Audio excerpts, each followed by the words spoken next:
दोस्तों नमस्कार। आज मैं आपको एक ऐसे महान व्यक्ति के बारे में बताऊंगा जिन्होंने भारत के पिछड़े वर्ग के लोगों के लिए बहुत बड़ा काम किया था। साथियों, उनका नाम था बीपी मंडल अर्थात बिंदेश्वरी प्रसाद मंडल। उनका जन्म 25 अगस्त 1918 को बनारस में हुआ। वे मधेपुरा बिहार के मुरहो एस्टेट के जमींदार के बेटे थे।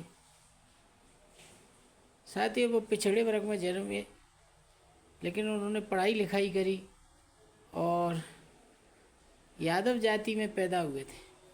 कुछ लोग कुशवाहा जाति का ही बताते हैं, लेकिन हिस्टोरिकल तथ्य है कि वो यादव जमींदार वंश में पैदा हुए थे। उन्होंने पढ़ाई लिखाई करने के बाद वे कांग्रेस से जुड़ गए, स्वतंत्रता सेनानी रहे। मधेपुरा से जो है वो सांसद भी रहे, लेकिन कांग्रेस से वो हटने के बाद सोशलिस्ट पार्टी एक बनाई थी, जिससे वो 1 महीने के लिए बिहार के मुख्यमंत्री भी रहे थे 67 या 68 में। साथियों, उन्होंने पिछड़ी जातियों के लिए आरक्षण की बात की थी।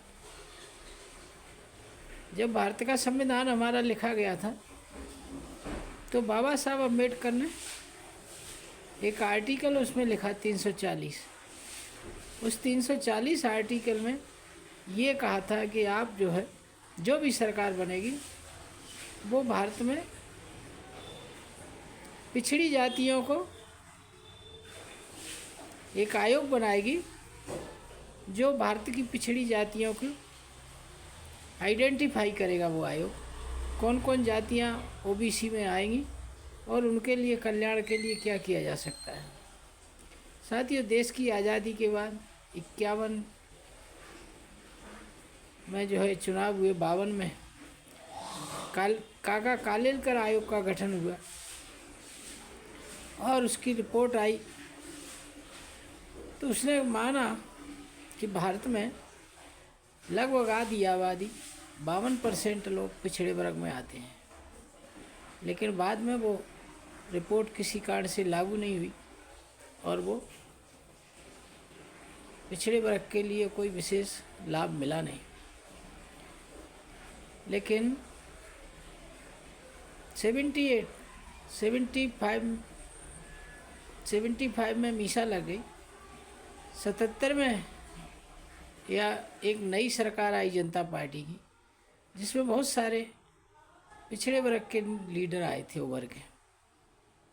मुलायम सिंह यादव, लालू यादव और रामविलास पासवान, नीतीश कुमार जी। तो इन सब लोगों ने वहाँ कहा कि हमारा जो है पिछड़े वर्ग के आयोग की रिपोर्ट है उसे लागू किया जाए। तो उनके संदर्भ में उनकी बात मान के 78 में तत्कालीन प्रधानमंत्री माननीय मोरारजी देसाई साहब ने बीपी मंडल साहब, जिनके बारे में मैंने अभी बताया, बिंदेश्वरी प्रसाद मंडल साहब की अध्यक्षता में मंडल आयोग का कमीशन का गठन किया। उस मंडल आयोग के कमीशन ने अर्थात बीपी मंडल साहब की अध्यक्षता वाले कमीशन ने उसकी रिपोर्ट बनाई और 80 में तत्कालीन रिपोर्ट को सरकार को सौंप दिया। लेकिन वो सरकार चली गई, उन्हें दूसरी सरकार आई। बीपी मंडल साहब की कमीशन की रिपोर्ट में 27% रिजर्वेशन देने का उन्होंने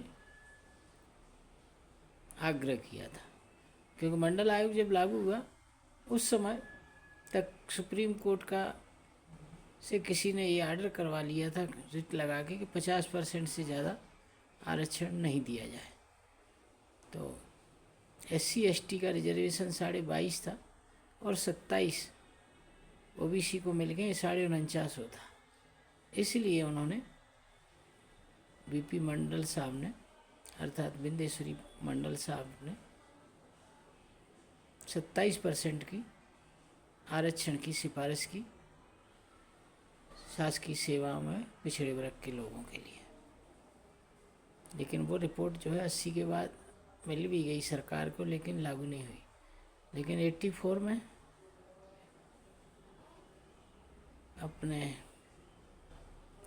स्वर्गीय हमारी माननीय प्रधानमंत्री इंदिरा जी की हत्या हो गई और फिर बाद में कांग्रेस की सरकार आई श्री राजीव गांधी जी के लीडरशिप में।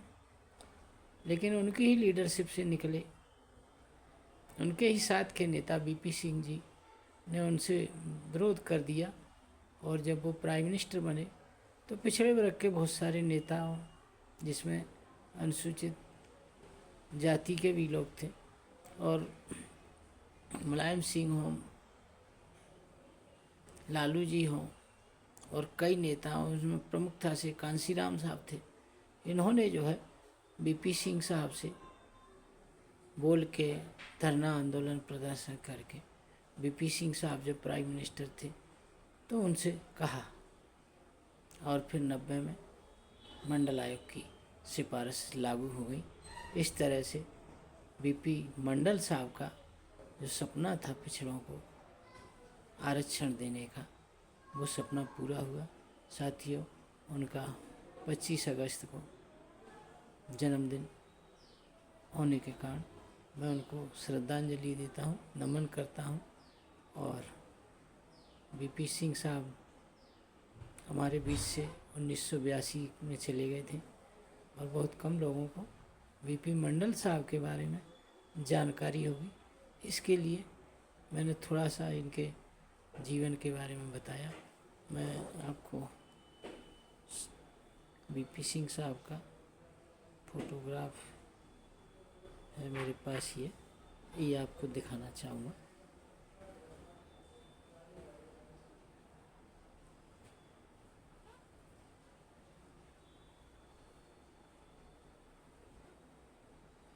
ये BP सिंह साहब हैं, BP मंडल साहब हैं, बिंदेश्वरी प्रसाद मंडल साहब। इनके कारण जो है हमारे देश के लगभग आधी आबादी को आरक्षण का लाभ मिला है, 27% आरक्षण का। मैं उनको नमन करता हूँ और आप सबके जीवन की खुशहाली की कामना करता हूँ। धन्यवाद साथियों।